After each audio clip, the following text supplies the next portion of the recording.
Wait, why is it Negative opposite? 3 and 13. Why is it opposite? Guess you're right.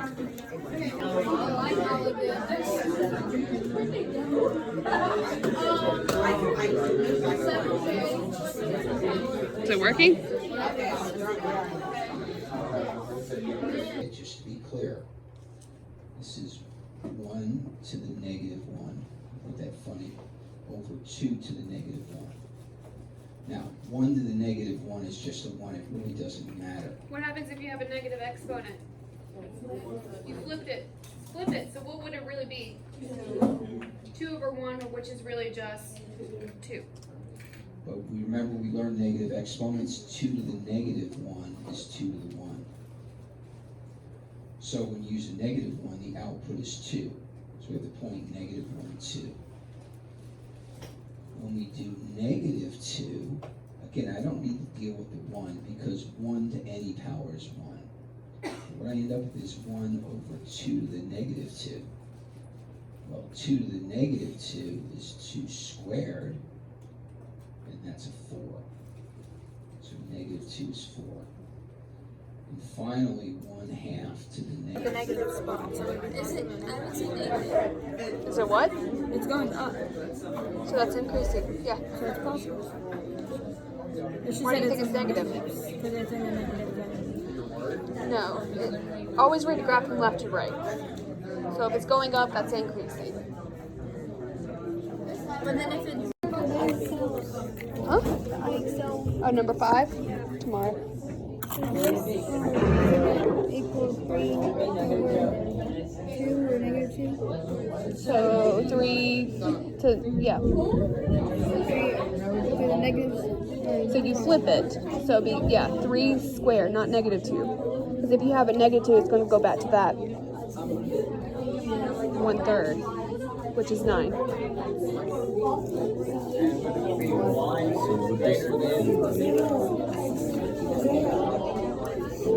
For number 21.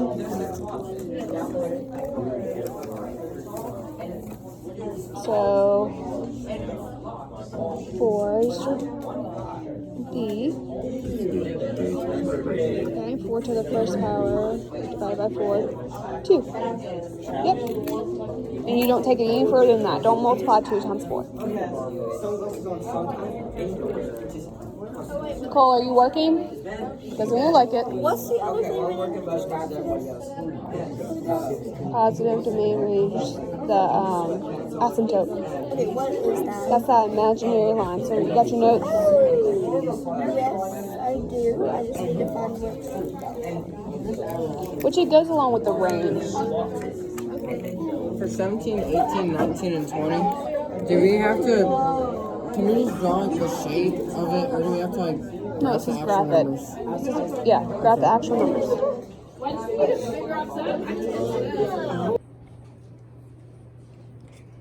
All right. Number 3.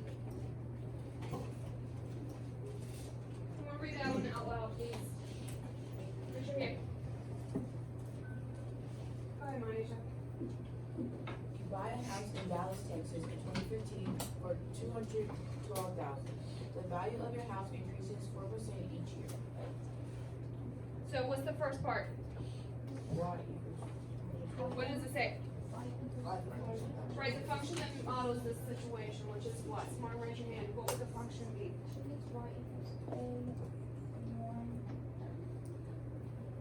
So go ahead and fill in the blanks for me.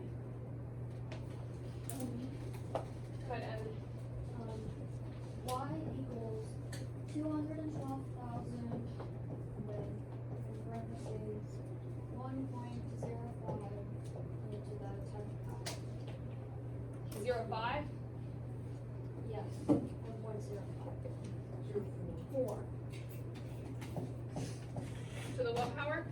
to the 10th power.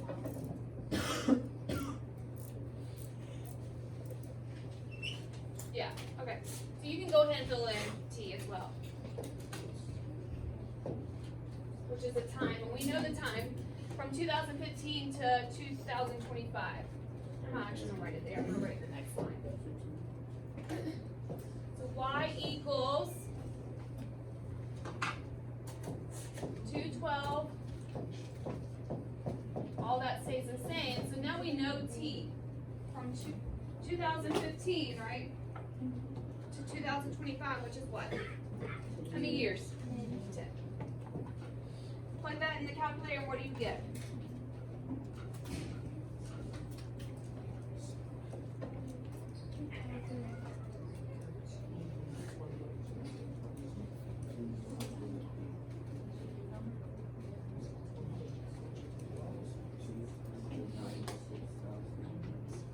Go ahead. 296,800. Is that what everybody got?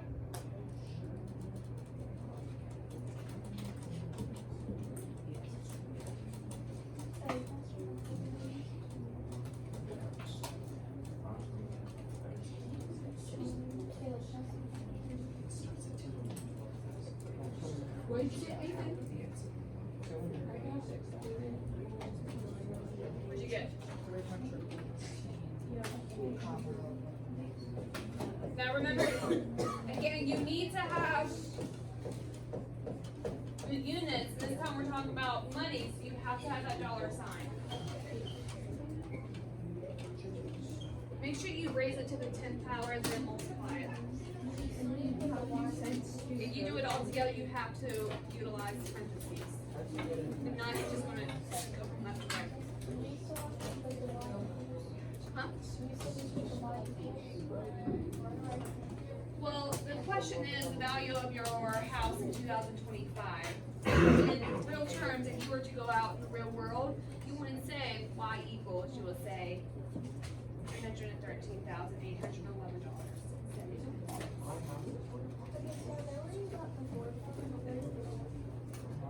Because it's exponential growth. So remember, when it's growth, you have to add that one. Alright, so we did the first three with somebody right beside you. I'm not letting you out of your seat because I'm not giving you that much time. We're going 4, 5, 6, and 7. All of them. So right here it says monthly, but it says after 7 years here, so I would do 7 times 12. For The equation for number 4.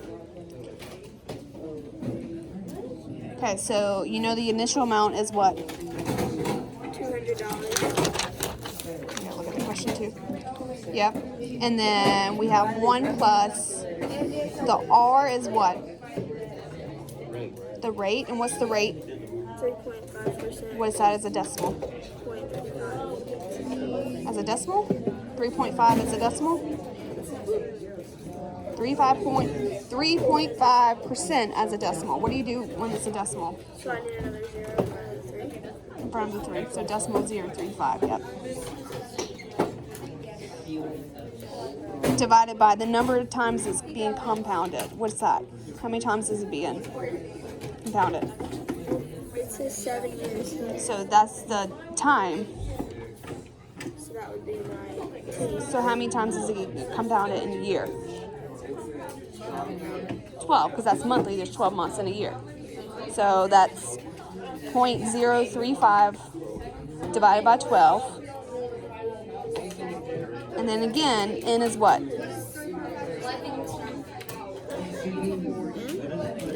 The amount of times it's being compounded, which is? Wait, so 12 and then 7? Yeah, 12 times 7. So raised to 12 times 7. Just find the number of times. So it says monthly. So you got times it by the amount of years. So you get 84. It says it 12 times 7. So the amount of times it's being compounded is 12 because it's monthly. So there's 12 months in a year. And then times that by 7 is 84. So that's, NT. well, this would be, what's your rate? We have 0.035. Divided by, and this is just the amount of times it's being compounded, not compounded times the time. So how many times is it being compounded? 84. Monthly. So that's what? 12. So that's just 12. Oh. And then up here will be the amount of times the, So it'd be, but why is it? yeah. Okay, so it'd be 12 and then this one would be 84. Yeah. What? What's your question? Why is it only 12? Because it says monthly. It's talking about a yearly thing. So that's 12 times a year. Oh, so the same number of times compounded each year? Yeah. So it would be y. So it's y. So why would it not be raised to the 85th power? Because it's It is. Yeah. It is? Yeah. So so that, you do that, and then you get a Okay, that needs to be turned to a decimal because that's a percent. 3.5%. You have to change it to a decimal. Oh, okay, that explains so much. Thank you. Okay. Hold on. Put your hands. You go to Katie. Don't come to you. Since it's already a decimal, do we have to change it? Okay, that's wrong. 3.5. 3.5. What's 1.035? Yeah. Wait, no. Not 1.35. What is 3.5 as a decimal? Decimal 0.35. Remember, you always take it divided by 100. So 3.5 divided by 100. Why do we have to change it if it's already a decimal? Yeah, and mine was 4. Because it's not just a decimal, it's a percent. You cannot have a percent. 1.2. What? Why was this number 3 for 4%? Why was it? You're still adding 1. Here, 1 plus that. So it would be. It will be 1 plus 0, decimal 0.35 over how many times it's being compounded. Which is what? 0.035. Yeah. Huh? 84. 12 times 7. Well, we're not times it by 7. Hold on, Evan. You see me talking to somebody. So you're just focusing on the monthly. So how many months are in a year? 12. So it's being compounded 12 It says how times. much will she have in her savings account after 7 We'll use 7 in a minute. 7 in your time. So 7 for the first equation. What? So that part's right. That's 7 times 12. Yeah. Right? So that's where you use the 7 at. But right here, I know how to do this easier. All you have to do. Predictions of the population of animals. So you get to be able to choose and research your own animal of choice, whatever you want to. You're going to use exponential function to predict the population for your animal and compare it to what's actually happening. And then you're also going to contrast it with other animals to see what's going on and see if you see a common trend. Right, so the whole point, can we predict the population of a species using exponential growth and decay formulas? Alright, so I already really just summed it up. In the population project, students will deepen their understanding of exponential growth and decay by researching and analyzing animals' population growth or decay over a period of time. With this information, students will model the population graphically, make prediction about the animal's current and future population, create a poster or brochure, and what I'm going to have you do is complete a trifold like you've done, because I'll get to that part in a minute. Describing the animal and its population trends, present their findings, and take a brief quiz on different animals' populations. The mathematical goal of this activity is for students to understand and explain the concept of exponential growth and decay. Students are using their knowledge of exponential growth and decay to research and model real population of animal data. This project reinforces their ability to use, understand, and explain exponential growth and decay, effectively work with other students, research and organize data, and correctly answer questions using data formulas and graph. So we are going to tie this in with ELA. You're not working with Ms. Mondo, but you can use Ms. Mondo as a reference for anything. We have to tie it into that. And I'll get you what we're exactly doing for that. Alright, so again, you and your group must decide how you're going to display this information. It has to be organized, it has to be pretty, it has to be colorful, and it has to display the correct information, including the correct math process.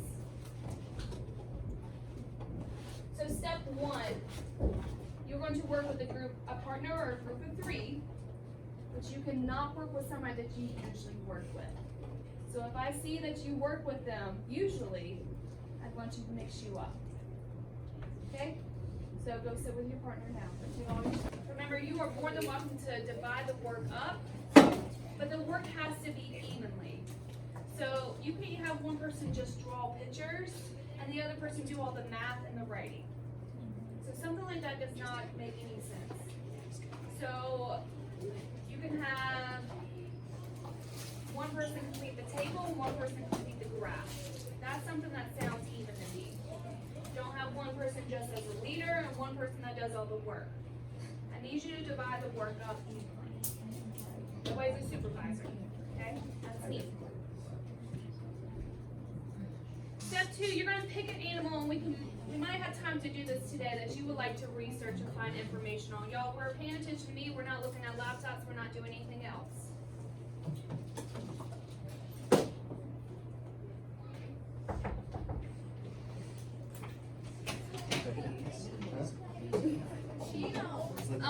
Listen, once you have your animal, I need you to get it approved by me. That way nobody's working on the same animal. I don't care what animal you choose, it's just I don't want 2 or more groups working on the same animal.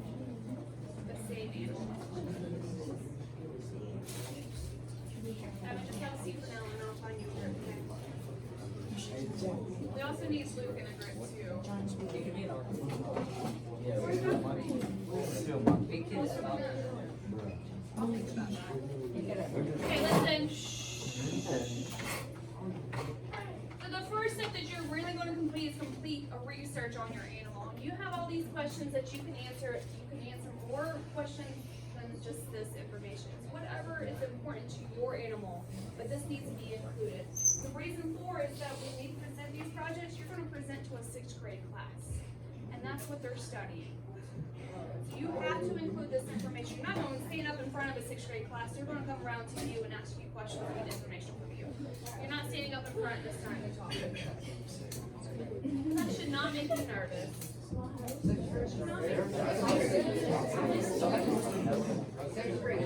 Okay, listen. So hopefully I can get you into the media center tomorrow to look up some books. Obviously you can use the web, but you just have to be careful what websites you use. Obviously you can't use which site. Wikipedia. Listen.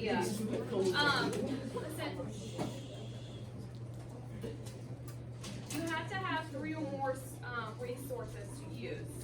So you can use 2 books and a website. You can use 2 websites and a book. But one has to at least be a book. Okay?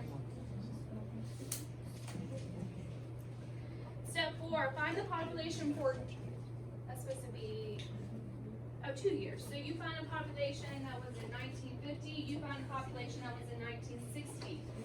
Find 2 of the populations from 2 years, and it really depends on what animal you have and what can you find out there.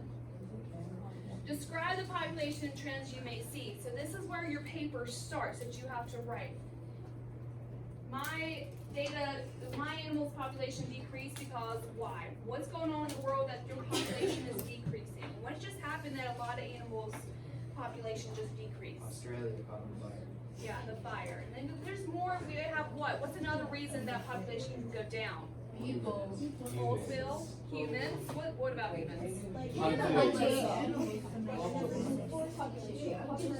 Pollution. So there's several reasons that it can go down. Listen, y'all. What's the reason that population can go up? More space. What? Lack of predators. Lack of predators because something else is happening. What? Breeding. Bringing animals to different places. Okay, bring it into a new environment. What else? So there's several reasons for both. And you just have to look at your population to see what's going on. Step 5, and this is your math portion of this. You're going to write an exponential for that. And before we start a research or before we start the step, I'm going to go over an example with you so you know how to write that exponential function. And then you're going to use 10 years, and I don't care what 10 years you use, but it has to be over a 100-year span. So I don't want 1951, 1952, 1953. I want like 1950, 1960, 1970, over 100 years. And you're going to find or estimate that population for those years. Again, your work has to be neat. You will display this neatly. You can have scratch work and then go back and display it neatly on your board. if the animal's population kind of goes like this, when you pick it up, You're only picking 2 years to use that as the exponential function. You'll get the rate from that, and then you'll calculate it, and then that's when you go back and say, well, is this true or not?